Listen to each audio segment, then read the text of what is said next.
2012 is the end of a 26,000-year cycle. And what makes that cycle different? Well, it's the proximity to where we are traveling in the galaxy. Are we further away from the center of the galaxy, or are we closer to the center of the galaxy?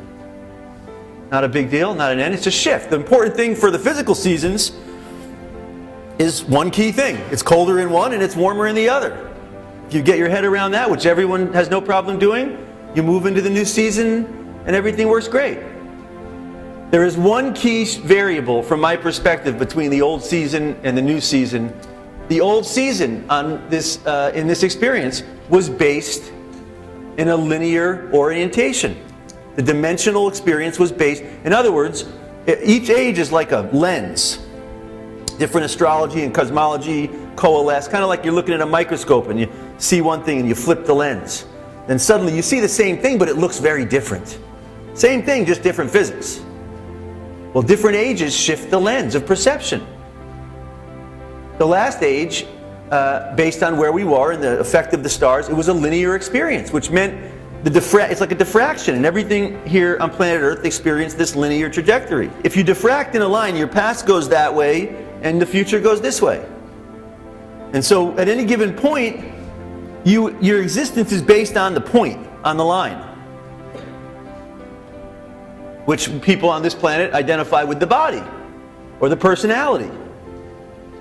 The problem for me with that experience is that there's no energy. The energy is spread out on the line. Stillpoint is about saying to that line, no thank you. I'll take all the energy of the universe right here and right now. It's about collapsing that experience constantly. So we invite this energy to come right here. As soon as that happens, the linear experience dissolves and the field opens. See, this line immediately shifts and then suddenly we're the field. It seems like he lives in the Stillpoint most of the time, and so I'd like to be able to do that no matter what I'm doing and just drop in the Stillpoint.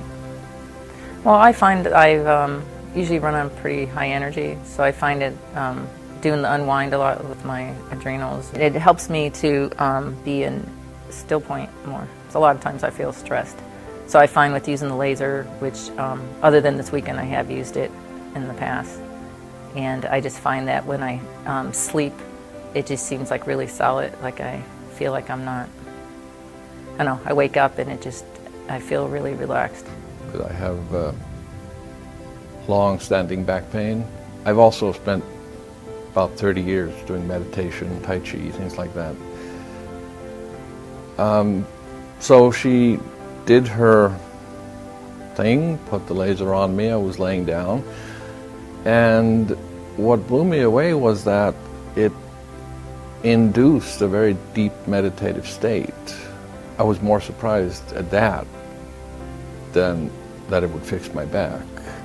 And actually, it did more for me in terms of bringing me into a deep meditative state than it did for my back. So, but I was very impressed by that. I'd never seen a machine that could do that for you. So that was quite dramatic. During the session also, I would feel as she moved the laser around, pain from that area come up, just the way I had experienced it maybe years and years ago. And along with that came memories from that period in my life. And then the pain would just sort of twist around and mull around for a while and then dissolve. And it finally ended up around my kidneys, where the pain sort of congealed into one point, and that took 3 or 4 program settings on the laser for that to resolve. But it resolved and finally faded away. I feel better in my back, definitely. So I just collapse it all, come back here. I know if it's got to do with me, if something's going on and it won't collapse. Then I know I got something I got to look at. This isn't about avoiding, this isn't about retreating from the world or what's happening here and sitting in the Himalayas. That sounds fairly attractive.